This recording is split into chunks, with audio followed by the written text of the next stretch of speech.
Qatar की राजधानी दोहा में हमास नेताओं को निशाना बनाकर किए गए इजरायली हवाई हमले ने न केवल अपने लक्ष्य को पाने में विफलता झेली, बल्कि अब ये मामला इजरायल के खुफिया और राजनीतिक हलकों में भी गहरे विवाद का कारण बन गया है। दरअसल इजरायल की खुफिया एजेंसी मोसाद ने खुद ही उस जमीनी ऑपरेशन को अंजाम देने से इनकार कर दिया था जिसे उसने पहले तैयार किया था।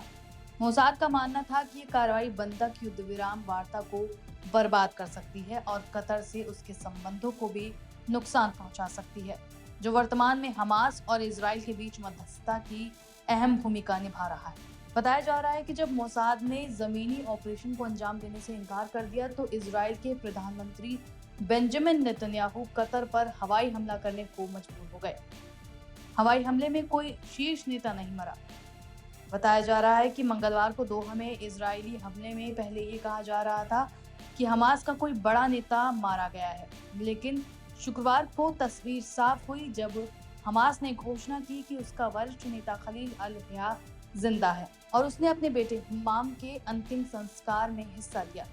इस बात से साफ हो गया कि हवाई हमले में हमास का कोई सुप्रीम लीडर नहीं मारा गया।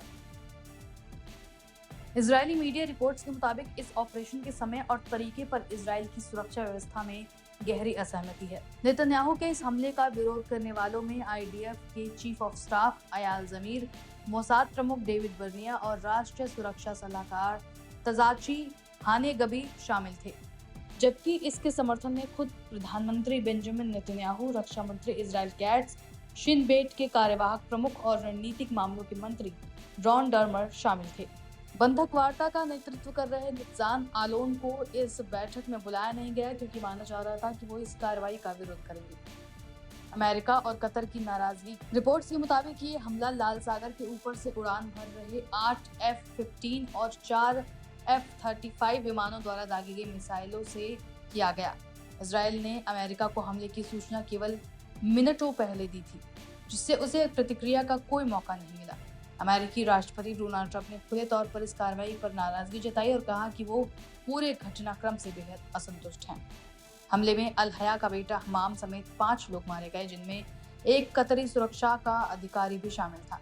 इससे दोहा में आक्रोश फैल गया और अब कतर ने अगले हफ्ते आपातकालीन अरब इस्लामिक शिखर सम्मेलन बुलाने की घोषणा की है। मोसाद की रणनीति और नेतन्याहू पर सवाल। एक्सपर्ट्स का कहना है कि मोसाद लंबे समय से दुनिया के अलग अलग हिस्सों में हमास और हिजबुल्लाह नेताओं को निशाना बनाता रहा है, लेकिन इस बार उसने दोहा में जमीनी कार्रवाई से किनारा कर दिया। मोसाद प्रमुख बर्निया का मानना था कि कतर में हमला करना कूटनीतिक स्तर पर इजरायल के लिए घातक साबित हो सकता है। एक इजरायली अधिकारी ने सवाल उठाया कि हमास नेताओं को 1 साल, 2 साल या 4 साल बाद भी मारा जा सकता था, अभी क्यों? हमले के बाद से हमास नेतृत्व सार्वजनिक रूप से सामने नहीं आया है।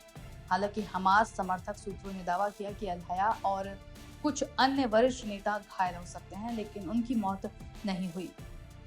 वॉशिंगटन पोस्ट और वॉल स्ट्रीट जर्नल की रिपोर्ट्स के मुताबिक मोसाद ने हाल ही के हफ्तों में हमास नेताओं की हत्या के लिए एक जमीनी ऑपरेशन की योजना बनाई थी, लेकिन इसे अंजाम देने से इनकार कर दिया गया।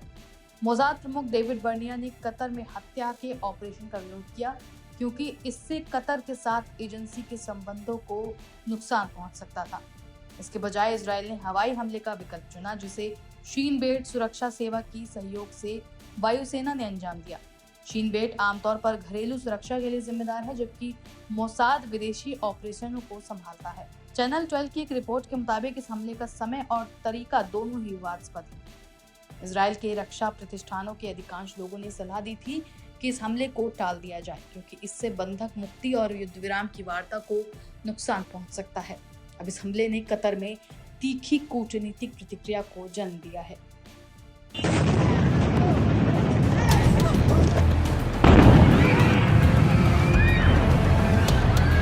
कतर की राजधानी दोहा पर हुए इजरायली हमले ने मिडिल ईस्ट में एक बार फिर तनाव बढ़ा दिया है। हर कोई इजरायली हमलों का विरोध कर रहा है।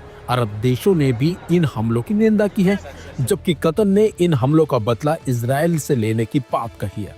लेकिन इन हमलों के बाद उन लोगों की टेंशन ज्यादा बढ़ गई है जिनके परिजन हमास द्वारा बंधक बनाए गए हैं। जी हाँ, गाजा पट्टी में हमास द्वारा बंधक बनाए गए 48 इजरायली बंधकों के परिवारों ने शनिवार को एक बड़े पैमाने पर विरोध प्रदर्शन की घोषणा की है, जिसमें सभी बंधकों की तत्काल रिहाई की मांग की जाए।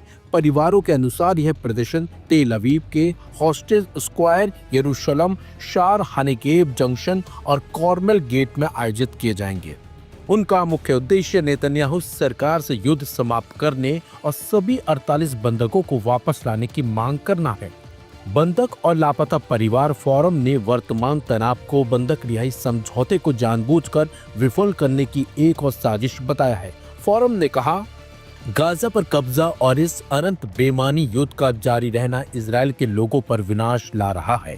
परिवारों का कहना है कि यह युद्ध हमास को उखाड़ फेंकने का नहीं, बल्कि इजरायली समाज को ही ध्वस्त करने का खतरा पैदा कर रहा है।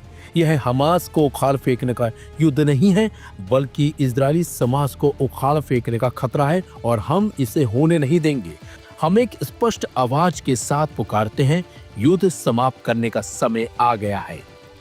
बता दें आपको, दोहा में इजरायली हवाई हमलों में हमास के शीर्ष नेतृत्व को निशाना बनाया गया।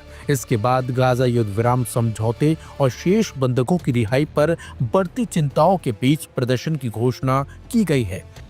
हमले के एक दिन बाद बुधवार को कतर के प्रधानमंत्री शेख मोहम्मद बिन अब्दुल रहमान अल थानी ने दावा किया कि इस हमले से नेतन्याहू ने बंधकों की रिहाई की किसी भी आशा को समाप्त कर दिया है। हमले में हमास के वरिष्ठ सदस्यों को निशाना बनाया गया था, जिसमें अल हय्या जैसे प्रमुख नेता शामिल थे। हमास ने कहा कि उसके 5 सदस्य मारे गए, लेकिन नेतृत्व बच गया। इजराइल ने इसे हमास के युद्ध अपराधों का जवाब बताया, लेकिन अमेरिकी राष्ट्रपति डोनाल्ड ट्रंप ने इसे इजराइल या अमेरिका के लक्ष्यों को आगे नहीं बढ़ाने वाला करार दिया। गुरुवार को कतर ने ट्रंप प्रशासन को सूचित किया कि वो हमास और इजराइल के बीच युद्ध विराम और बंधक सौदे के लिए अपनी मध्यस्थता प्रयासों को अस्थायी रूप से निलंबित कर रहा है। कतर के विदेश मंत्रालय ने हमले को कायराना इजरायली हमला बताते हुए अंतर्राष्ट्रीय कानूनों का उल्लंघन करार दिया है, जबकि इजराइल के सेना प्रमुख इयाल जामिर ने गाजा सिटी में आगामी सैन्य अभियान के लिए परिचालन योजनाओं को मंजूरी दी। जामिर के मुताबिक अभियान के 2 मुख्य उद्देश्य बंधकों की रिहाई और हमास को उखाड़ फेंकना है। हालांकि बंधक परिवारों ने कहा है कि युद्ध इजरायली समाज को ध्वस्त करने का खतरा पैदा कर रहा है, न कि हमास को। उन्होंने जोर देकर कहा है, युद्ध समाप्ति ही एकमात्र रास्ता है।